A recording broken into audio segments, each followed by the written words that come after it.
ಎಲ್ಲರಿಗೂ ನಮಸ್ಕಾರ. ಬಳ್ಳಾರಿಯಲ್ಲಿ ನಾವು ಇತ್ತೀಚೆಗೆ ನೋಡಿದಂಗೆ ಸುಮಾರು ಜನ ಸಾಮಾನ್ಯ ಜನರು ಸುಮಾರು ಚೈನ್ ಲಿಂಕ್ ಇರ್ಬೋದು ಅಥವಾ ಚೀಟಿ ವ್ಯವಹಾರ ಅಂತ ಏನ್ ಕರಿತೀರಾ, ಅದರಲ್ಲಿ ತಮ್ಮ ದುಡ್ಡನ್ನ ಹಾಕ್ಬಿಟ್ಟು ಹೆಚ್ಚಿನ ರಿಟರ್ನ್ಸ್ ಬರುತ್ತೆ ಅಂತ ಹೇಳಿ ಮೋಸ ಹೋಗ್ತಾ ಇರುವಂತ ಪ್ರಕರಣಗಳು ನಮ್ಮ ಗಮನಕ್ಕೆ ಬರ್ತಾ ಇದೆ. ಕೆಲವರು ಹೆಚ್ಚಿನ ದುಡ್ಡನ್ನ ರಿಟರ್ನ್ ಕೊಡ್ತೇನೆ ಅಂತ ಹೇಳಿಬಿಟ್ಟು ದುಡ್ಡನ್ನ ಡೆಪಾಸಿಟ್ ಆಗಿ ತಗೊಳ್ತಾರೆ.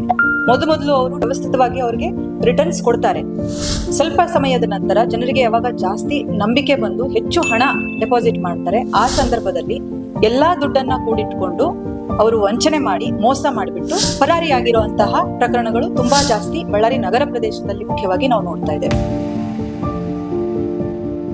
ಕಾನೂನಿನಲ್ಲಿ ನಮಗೆ ಇಂಥ ಡೆಪಾಸಿಟ್ ಸ್ಕೀಮ್ ಏನ್ ನಡೆಸ್ತಾರೆ, ಯಾರು ಡೆಪಾಸಿಟ್ಸ್ ತಗೊಳ್ತಾರೆ ಅವ್ರ ಮೇಲೆ ತುಂಬಾ ಸ್ಟ್ರಿಕ್ಟ್ ಆಗಿ ಆಕ್ಷನ್ ತಗೊಳ್ಳೋದ್ರ ಬಗ್ಗೆ ಒಂದು ಆಕ್ಟ್ ಇದೆ, ಬಡ್ಸ್ ಆಕ್ಟ್ 2019 ಅಂತ ಹೇಳಿ. ಅಂದ್ರೆ banning of unregulated deposit schemes act ಅಂತ, ಅನಿಯಂತ್ರಿತ ಠೇವಣಿ ಯೋಜನೆಗಳ ನಿಷೇಧ ಕಾಯ್ದೆ.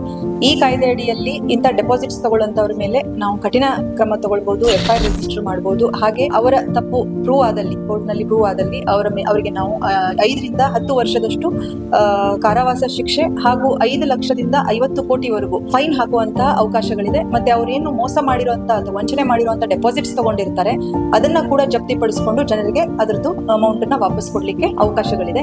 ಹಾಗಾಗಿ ಇಂತಹ ಒಂದು ಅನ್ರೆಗ್ಯುಲೇಟೆಡ್ ವೇ ಅಲ್ಲಿ ಯಾರು ವ್ಯವಸ್ಥೆಯನ್ನ ನಡೆಸ್ತಾ ಇದ್ದಾರೆ, ಯಾರು ಸ್ಕೀಮ್ಸ್ ಅನ್ನ ನಡೆಸ್ತಾ ಇದ್ದಾರೆ ಅಥವಾ ಡೆಪಾಸಿಟ್ ತಗೊಳ್ತಾ ಇದ್ದಾರೆ, ಅದನ್ನ ನಾವು ಪತ್ತೆ ಹಚ್ಚಬಹುದಾದಂತಹ ಒಂದು ಸಂದರ್ಭ ಏನಂತಂದ್ರೆ ಅವರು ಸೆಬಿ ಇರ್ಬೋದು ಅಥವಾ NBFC ಇರ್ಬೋದು, RBI ಕಡೆಯಿಂದ ರಿಜಿಸ್ಟ್ರೇಷನ್ ಆಗಿರ್ಬೇಕು, ಸರ್ಟಿಫಿಕೇಟ್ ಇರ್ಬೇಕು ಅವ್ರ ಹತ್ರ. ಯಾರು ರಿಜಿಸ್ಟರ್ ಮಾಡ್ಕೊಂಡಿರ್ತಾರೆ ಅಂತವ್ರು ಮಾತ್ರ ಈ ಡೆಪಾಸಿಟ್ ತಗೊಳ್ಳಿಕ್ಕೆ ಅವಕಾಶ ಇದೆ.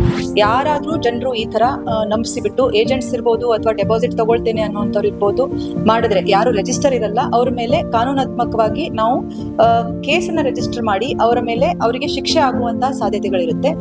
ಇಂಥ ಪ್ರಕರಣಗಳು ನಿಮಗೆ ಆಗುವಂತಹ ಸಂದರ್ಭದಲ್ಲಿರ್ಬೋದು ಅಥವಾ ಯಾರಾದ್ರೂ ಅಪ್ರೋಚ್ ಮಾಡಿರ್ಬೋದು, ಅದನ್ನ ತಾವು ಕೂಡಲೇ ಪೊಲೀಸರ ಗಮನಕ್ಕೆ ತರಬಹುದಾಗಿದೆ.